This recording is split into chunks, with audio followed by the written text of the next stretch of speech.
오늘 우리가 읽을 세 번째 말씀은 사도행전 26절 15절에서 18절입니다. 신약 성경 사도행전 26절 15절에서 18절입니다.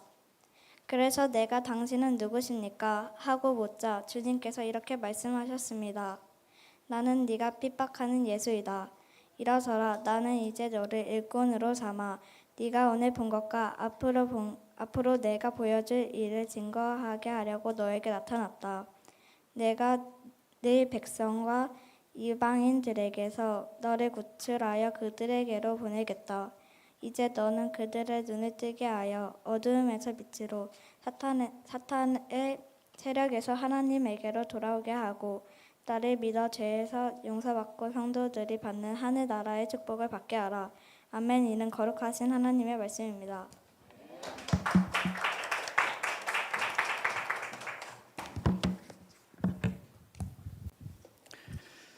잘 했습니다. 네.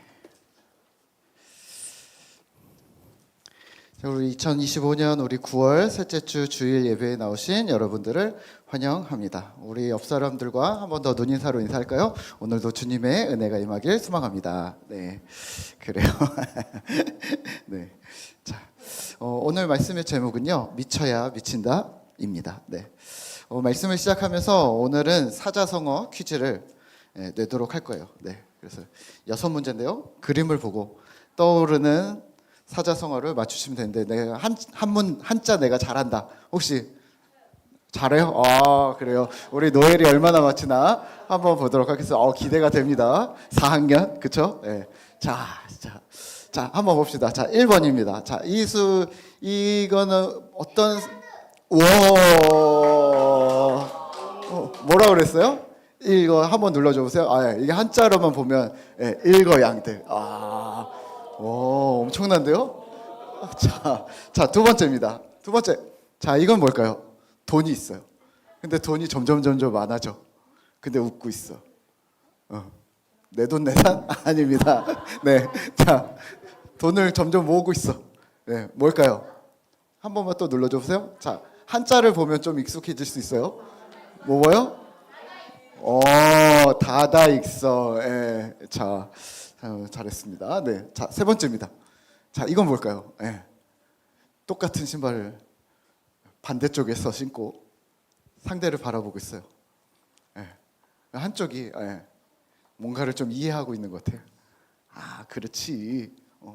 한 사람은 나는 혼자야 이러고 있는데 다른 사람은 내가 널 이해하고 있어. 어떤 느낌일까요? 한자 힌트로 한 번 더 눌러주세요. 네, 뭘까요? 네, 읽을 수 있어요? 네, 우리 친구들, 예빈이? 자, 눌러주세요. 자, 우리 세 번째는 역지사지였습니다. 상대방의 입장에서 서로를 바라보면 이해한다. 뭐 이런 어떤 좀. 자, 4번입니다. 이건 뭘까요? 약을 먹으니까 써. 근데 달아. 그 다음에 사탕을 약을 열심히 먹다 보면 사탕을 먹는 날이 온다. 뭘까요? 누구요? 그래요. 예. 고진감래라고 누가 그러셨어요? 예. 세린이요? 자, 고진감래입니다. 네. 예. 약을 먹다 보면, 쓴 걸 먹다 보면 좋은 날이 온다는 거죠. 자, 5번째입니다. 자, 이건 넌센스입니다. 네. 넌센스. 네. 오, 맞았어요. 네, 눌러주세요. 네. 전화가 왔어요. 네. 전화랑은 좀 상관없지만, 어려운 일들이 행복으로 바뀔 것이다. 전화위복인데 그림은 조금 달랐습니다. 자, 마지막 6번째. 자, 열심히 눈을 동그랗게 뜨고 열심히 공부를 해요. 그러면 결국에는 1등을 하게 된다. 구살생? 네, 맞는 것 같아요. 구살생. 죽음에서. 네, 맞아요. 또 이게 오늘 조금 어려울 수 있어요. 한 번 더 눌러줘 보세요. 네, 자, 한자 힌트입니다. 네, 이 뭘까요? 네, 자, 또 눌러주세요. 네, 자, 불광불급입니다. 한번 따라해 볼까요? 불광불급. 이게 어떤 하나에 몰두해서 미치지 않으면 어떤 결과들을 이루어내지 못한다. 그래서 미치지 않으면 미치지 못한다, 도달하지 못한다라는 말로 불광불급을 사용을 합니다. 자, 이 한자는요, 사실은 제가 좋아하는 사자성어 중에 하나인데요. 어느 분야에 미친 듯이 몰두하면 원하는 목표에 도달한다는 이야기이기도 합니다. 어떤 분야에서 한 획을 그은 사람들의 삶의 태도를 설명하는 것과 같은 느낌이 듭니다. 사실 이 미쳐야 미친다, 오늘 제목과 같은데 이게 책 이름입니다. 혹시 읽어보신 분들도 있겠지만요, 이 조선시대 때 우리나라 역사에서 어떤 한 획을 그은 사람들의 이야기들을 열심히 적어놓은 책인데 인상이 깊습니다. 조선시대에 이런 사람들이 있었대요. 김덕형이라는 사람은 꽃에 미쳐 있었대요. 우리가 알고 있는 뭐 사대부, 뭐 양반, 종 뭐 이런 게 아니라 꽃에 미쳐 있었던 사람이 있었다. 또 방효량이라는 사람은 글씨와 그림을 표구하는 일, 그러니까 글씨를 쓰고 예쁘게 꾸미고 그리고 예쁘게 이렇게 액자에 넣는 이런 것들을 평생 연구했던 사람이 있었다. 또 정철조라는 사람은 돌만 보면 벼루를 만든대요. 돌만 보면 다 잘라가지고 벼루를 만드는데 그 벼루가 엄청 유명했다고 합니다. 또 그리고 김득신이나 이덕무라는 사람은요, 책에 미쳐서 똑같은 책을 수천 번을 읽고 또 어떤 사람은 가난했지만 책만 주면 행복해하는 그런 사람들이 있었다라고 얘기를 합니다. 무엇인가 하나를 몰두하고 몰입해 있었던 사람들입니다. 오늘 그러면 우리는 현재 2025년을 살아가고 있는 우리는 무엇에 미쳐 있으신가요? 무엇에 푹 빠져서 그것에 몰입하고 계신가요? 오늘 묵상할 사도행전 26장은요, 이제 사도행전의 마지막을 향해서 가고 있는데요, 이 끊임없이 주인공으로 나오고 있는 사도 바울도 무엇인가 미쳐서 몰두하며 자신의 인생을 올인했던 듯합니다. 그게 무엇이었을까요? 복음입니다. 예수 그리스도입니다. 바울은 분명 예수 복음에 자신의 전 인생을 몰입하고 있습니다. 오늘 본문은요, 그림 넘겨주시고요. 사도행전 25장의 내용과 이어집니다. 바울은요, 목숨을 걸고 예루살렘으로 들어왔어요. 그리고 총독 벨릭스는 바울을 보호하는 듯 하다가 감옥에 가두고 복음을 듣는 척 하면서 뇌물을 받고 싶어 합니다. 그리고 바울은 2년 동안 감옥에 갇혀 있었습니다. 시간이 흘러서요, 총독은 바뀌었죠. 그리고 바뀐 총독을 위시해서 유대인 암살단들 그리고 유대인 지도자들은 다시 활동을 합니다. 바울을 죽이려고 합니다. 그리고 베스토 총독은요, 이 바울 사건을 빨리 해결하고 싶어 합니다. 그래서 오늘 유대인 아그리빠 왕을 초청해서 지금 상황의 조언을 들으려고 합니다. 이런 일련의 흐름 속에서 바울은 오늘 아그리빠 왕과 베스토 총독 앞에서 변론의 기회를 갖게 됩니다. 오늘 성경 26장 1절과 2절인데요. 제가 읽을게요. 아그리빠가 바울에게 이르되 너를 위하여 말하기를 내게 허락하노라 하니 이에 바울이 손을 들어 변명하되 아그리빠 왕이여, 유대인이 고발하는 모든 일을 오늘 당신 앞에서 변명하게 된 것을 다행히 여기나이다. 아멘. 바울이 이렇게 말합니다. 저에게 제 상황을 변호할 기회를 주셔서 감사합니다. 아그리빠 왕이여, 당신도 유대인이니까 잘 아실 테지만 저는 모범적으로 율법을 지키는 바리새인이었습니다. 저는 예수를 핍박했고, 젊은 시절 예수를 핍박했고, 대제사장의 편에 서서 예수 믿는 많은 사람들을 감옥에 가두고 죽일 때 찬성 투표를 하고 형벌을 가하고 외국에까지 가서 박해했습니다. 그런데 어떤 일이 있었는지 아세요? 다메섹에서 제가 예수님을 만납니다. 다메섹으로 사람들을 잡으러 가는 도중에 대낮의 해보다 더 밝은 빛이 저에게 딱 비치는 거예요. 그리고 소리가 들렸습니다. 뭐라고 하셨을까요? 14절과 15절인데요. 우리 함께 같이 성경을 같이 읽도록 하겠습니다. 우리가 다 땅에 엎드러짐에 내가 소리를 들으니 히브리 말로 이르되 사울아 사울아 내가 어찌하여 나를 박해하느냐. 가시체를 뒤발질하기가 내게 고생이니라. 내가 대답하되 주님 누구시니까? 주께서 이르시되 나는 내가 박해하는 예수라. 아멘. 사울아 사울아 내가 어찌하여 나를 박해하느냐. 가시체를 뒷발질하기가 내게 고생이니라 라고 예수님 말씀하세요.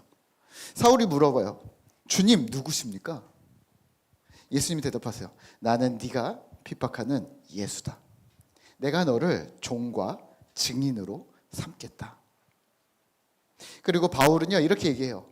이런 사건이 있은 후 아그리빠 왕이요, 저는 이 하늘의 뜻에 순종하여 전도자가 되었습니다. 그때부터 유대인들은 저를 죽이려고 고소하고 공격하고 있습니다. 나는 하늘의 뜻, 하나님을 따랐을 뿐입니다. 자, 여기서 가시체 뒷발질이 무슨 말일까요? 이 앞전이에요. 네. 가시체 뒷발질이 무슨 말일까요? 가시체는요, 고대 농경 사회에서 소나 말과 같은 짐승으로 밭을 갈 때 노동을 재촉하는 뾰족한 가시나 쇠가 달려 있는 막대기였습니다. 일종의 회초리 혹은 채찍이었던 거죠. 그리고 뒷발질은 뭐였을까요? 동물이 불편하거나 저항할 때 뒷발로 차겠죠. 물거나 발로 차거나 둘밖에 없겠죠. 근데 뒤에서 주인이 회초리를 때리면 짐승이 뒷발로 아유 아파 하고서 발로 딱 찬다고 해도 이 발로 또 다시 가시에 찔려서 발이 또 아프겠죠. 그러니까 저항할수록 자기만 계속 아픈 상황이 되는 건데요. 예수님의 말씀, 바울아, 가시 채찍을 뒷발질로 차봤자 너만 다칠 거야 라는 이 의미는요, 하나님이 너를 인도하시는데 네가 자꾸 거부한다고 거부할 수 있는 게 아니야. 더 고통당하지 말고 스스로 괴롭게 하지 말고 주님께 순종해 라고 말씀하시는 거죠. 그리고 오늘 이 문구는요, 사실 헬라, 로마에 잘 알려진 속담이기도 했습니다. 그러면 이 내용과 연결됩니다. 그래서 저는 하나님의 뜻을 따라서 오늘 복음 전도자가 되었습니다. 제가 전도자가 된 것은 하나님의 뜻이었습니다 라고 바울은 자신이 오늘까지 걸어온 길을 설명합니다. 질문 하나 드릴까요? 오늘 바울은 자신의 신앙의 스토리, 이 믿음의 스토리, 내가 어떻게 예수님을 만나게 되었는지를 간증합니다. 내가 만난 예수님, 내가 주님을 만나게 된 이 경위들을 설명합니다. 오늘 이 자리에 계신 여러분들은 예수님을 어떻게 만나셨습니까? 예수님이 내 삶에 어떻게 들어오셨는지 오늘 예배 후 가족들과 이웃들과 나누시기를 부탁을 드리겠습니다. 제 이야기를 드리면요, 저는요 모태신앙으로 자랐습니다. 태어나 보니까 교회 다니는 집이었어요. 어렸을 적 예수님을 만났다는 이 사건을 사도 바울처럼 극적인 상황이 나에게도 오지 않을까? 그래서 매우 고대했습니다. 초등학교 시절부터 나에게도 이런 엄청난 일이 일어날 거야. 밤에 언제든지 하나님이 나를 부르시면 사도 바울처럼 또는 사무엘처럼 음성이 들리면 내가 엄마 아빠한테 가지 않고 바로 주님 내가 여기 있습니다 라고 고백할 거야 라면서 저는 기다렸습니다. 예수님이 어느 날 찾아오시지 않을까? 기도하는 중에 갑자기 빛이 딱 비치고 하늘에서 비둘기가 내려오고 예수님 음성이 들리고 막 그러지 않을까 하는 기대감을 엄청 오랫동안 가지고 있었습니다. 중학교가 되고 고등학교가 되고 그리고 신학교를 갈 때까지 이런 생각을 했죠. 내가 주님을 이렇게 사랑하는데 한 번쯤은 나타나 주시지 않겠어? 채플실에서 기도할 때마다 그런 상상을 했죠. 내 인생을 이렇게 헌신하겠다고 하는데 얼굴 한번, 목소리 한번 보여주시지 않을까? 하면서 나의 삶을 계속 주님께로 조정해 나갔습니다. 20대 중반에 군대를 다녀왔는데요. 그때까지도 이런 기적의 간증이 저에게 없었습니다. 그래서 제대하는 날 갈멜산 기도원에, 안양에 있는 갈멜산 기도원에 갔습니다. 일주일 동안, 겨울이었는데요. 일주일 동안 예배당에서 또 산에 올라가서 한겨울에 바위 위에서 기도하는데 어디서 뭘 좀 본 게 있었어요. 그래서 바위 위에 올라가가지고 막 소리 지르면서 그 추운데 막 코 얼고 막 이러는데 막 기도하는데요. 혹시 그런 극적인 기적이 저에게 드디어 일어났을까요? 안 일어났을까요? 네, 안 일어났습니다. 그런 방식으로는 저는 주님을 만나지 못했습니다. 그때 기도원에 있으면서 이런 결론을 내리고 내렸습니다. 주님, 저에게는 기적이 없군요. 그러면 저는 의지적으로 주님을 섬기겠습니다. 지혜를 주십시오. 그때부터 신학 공부를 진지하게 시작했던 것 같습니다. 여기서 질문. 저는 그러면 예수님을 못 만난 걸까요? 풍성한 삶으로의 초대에서는요, 사람이 기독교로 들어오는 세 가지 문에 대해서 소개합니다. 이미 우리가 다 공부를 했지만요, 첫 번째 문은 문화입니다. 여기는 생활 양식이라고 되어져 있는데요, 태어나 보니 기독교인인 거죠. 우리 친구들도 태어나 보니 교회를 다니고 있는 거잖아요. 어릴 때부터 교회 문화에 익숙하고 그게 생활 양식이 되고 하나님께 기도하는 것이 내 삶의 방식이 되어져 있는 거죠. 그런 사람들이 있답니다. 그리고 두 번째로 기독교로 들어오는 문은 체험입니다. 오늘 사도 바울처럼 하늘에서 빛이 딱 임하고 어떤 사람들의 간증처럼 사업이 망했다가 극적으로 구출되고 또 범죄자가 되었다가 눈물 콧물 쏟으며 회개하고 돌아와서 전도자가 되고 이런 스토리들이 체험입니다. 저는 그런 체험을 너무 많이 들어서 예수님을 만나는 길은 그 한 길뿐이라고 생각했던 거죠. 그리고 또 하나 그리스도인이 되는 세 번째 문은 진리 탐구입니다. 세상의 의미가 무엇이나 변하지 않는 진리가 진정 있는가? 이 세상의 불의를 어떻게 설명할 수 있지? 신이 있다면 왜 신은 이 세상에 악한 세상을 만들었을까? 또 신은 앞으로 도대체 어떤 계획이 있는 건가? 이걸 탐구해 나가는 것인데요. 이 진리를 탐구하다 보니 인간에게 답이 없구나. 오직 하나님께만 답이 있다는 것을 발견하게 되는 것이죠. 그렇게 본다면 저는 고등학교 시절에 유아세례 입교를 하면서 예수님을 만났습니다. 고등학교 1학년 때 유아세례를 하는데요, 입교를 하는데요, 목사님께서 이렇게 얘기하세요. 이제 세례 입교를 하니까 요한복음을 한 주에 하루에 3장씩 읽어오라. 그럼 3, 7에 20일, 21장 읽으니까 3장씩 읽어오라 라고 숙제를 주셨습니다. 이전에도 성경을 많이 읽었는데요, 고등학교 1학년 때 3장씩 요한복음을 읽는데 이전과 달랐습니다. 왜 이렇게 행복한지, 왜 이렇게 말씀이 재밌는지 더 알고 싶어서 더 읽으려고 했지만 또 제가 시키는 대로 하는 스타일이라서 딱 3장만 읽는데요, 뒤는 못 읽고 그러면 3장을 반복해서 읽자. 참을 수가 없어서 그 3장을 10번이 넘게 하루에 계속 반복해서 읽었습니다. 읽을 때마다 마음에 와닿고 감동이 되고 구구절절이 위로가 되었습니다. 돌아보면 그게 묵상이었던 거죠. 입교 예식 후에도 일주일이 그렇게 지나고 입교 예식 후에도 그 감동을 잊을 수가 없었습니다. 성경 읽기가 계속됐고 묵상이 계속됐고 내 안에서 진로가 정해졌습니다. 내 인생을 예수님과 함께 살자. 목사가 되는 게 낫겠다. 이 의지적 결단이 신앙 고백이었던 거죠. 저는 탐구의 영역에서 주님을 만나게 되었습니다. 오늘 이 자리에 계신 여러분들은 어떤 문을 통과하여 신자가 되셨습니까? 체험입니까? 아니면 기독교를 문화로 받아들이셨습니까? 또는 저와 같이 진리를 탐구하다가 기독교로 정착하셨습니까? 오늘 본문에 등장하는 바울은요, 우리 한번 보시죠. 자신이 예수님을 만난 스토리를 전도용으로 사용합니다. 네, 예수님과 내가 만난 스토리는 전도 메시지가 될 수 있습니다. 하지만 결과를 한번 보실까요? 베스도 총독과 아그리파 왕은 이 복음을 거부합니다. 오늘 24절인데요. 우리 함께 같이 성경을 읽겠습니다. 같이 읽겠습니다. 바울이 이같이 변명하매 베스도가 크게 소리내어 이르되 바울아 내가 미쳤도다. 내 많은 학문이 너를 미치게 한다 하니. 아멘. 지금 모임은요, 어떤 모임이냐면 바울을 죄인으로 황제에게 호송할 이유가 있나 없나를 신문하는 자리입니다. 그래서 너 무슨 얘기 할 말 있어? 라고 묻는 건데 바울은 여기서 설교를 해버립니다. 베스도 총독이 저지할 틈 없이 설교가 끝나버립니다. 순식간에 끝나버립니다. 그래서 화가 나서 이렇게 얘기합니다. 바울아 네가 미쳤구나. 너의 많은 지식과 학문이 너를 미치게 한 거 아니냐?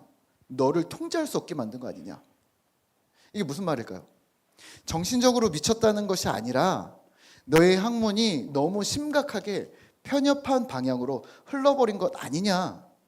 왜냐하면 그도 그럴 것이 죽은 예수가 부활을 했대요. 죽은 예수를 만났대요.